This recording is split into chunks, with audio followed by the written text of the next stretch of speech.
My assumption is that most of the providers are cisgender folks, like myself. When we're walking in the world, it's very, very different than a trans or gender expansive child or young person. And I think it's really important that we're able to partner with them so they could teach us what their lived experiences are like.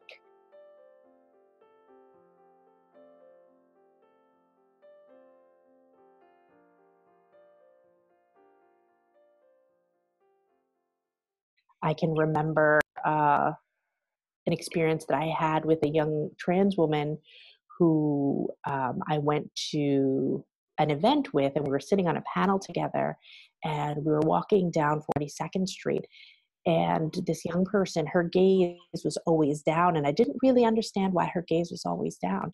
And that day I learned, because I saw that when she walked down the street, people were actually like breaking their neck to look at her, to figure out, is this person a girl? Is this person a boy? And her protective strategy was to not look at those folks, right? And as someone whose gender is not really questioned in the world, I didn't know that she had to navigate that every single day.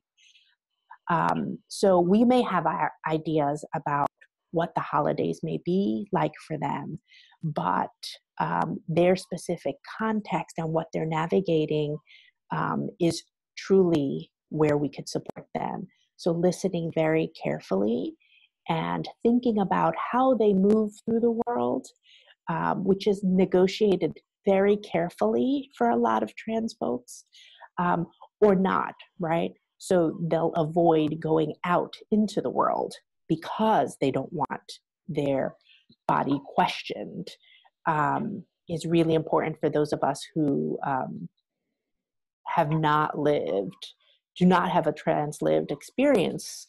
So I think that's what I'd ask folks to think about. Partner, learn, be an ally, and stand up when we see injustice in the world towards our trans and gender expansive young people.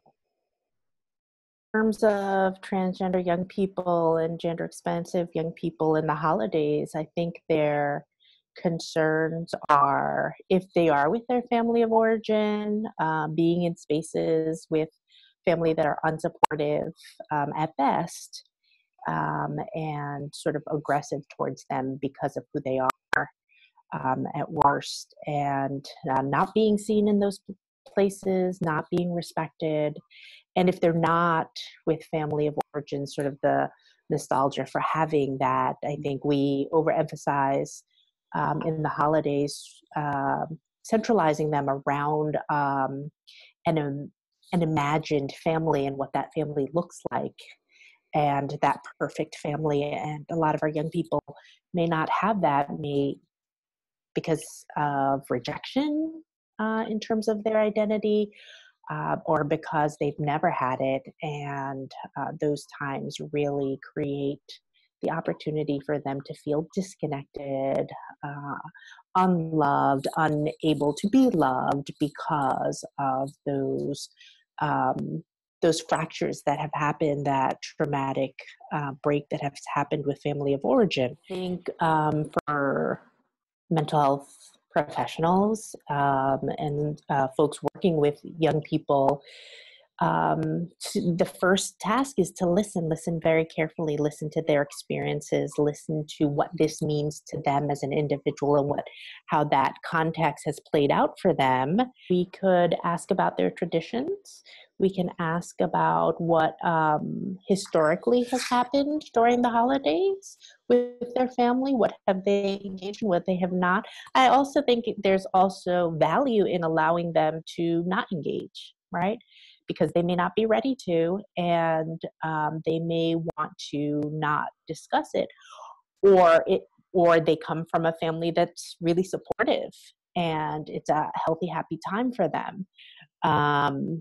For young people who are in care, providing alternatives, creating what, if you could imagine what you could create traditions for yourself as an individual, with people that they love, with people that love them and see them and respect them, and create holidays or create different traditions that they don't, if they don't want to engage in holidays, they can choose to say, no, this is a regular day for me. This is something that I don't want to engage in. And how do I do that for myself?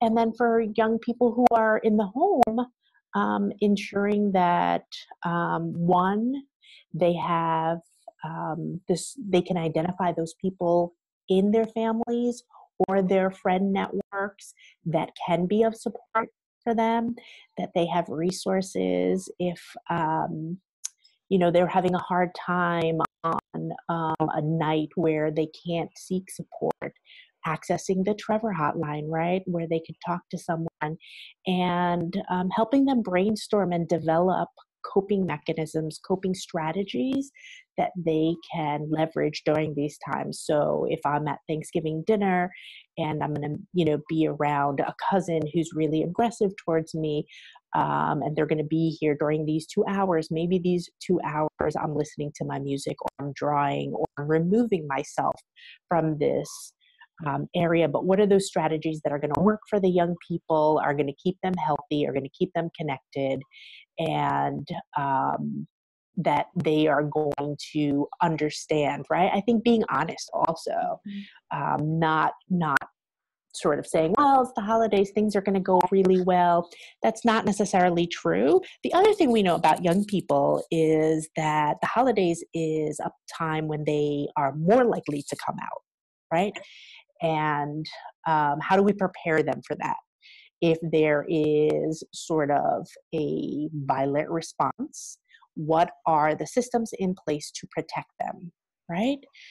Do they know the name to Child Protective Services? Do they have the number to Trevor so they can take care of themselves? In a worst case scenario, what steps do I take to take care of myself and my safety? And who are those people that I can rely on to get me through? We don't want young people being in the streets. We don't want young people hurting themselves. That's absolutely not an option, but there are resources to keep them safe. Right now is a great time to prepare for that and develop those resources. Call your local LGBT community center.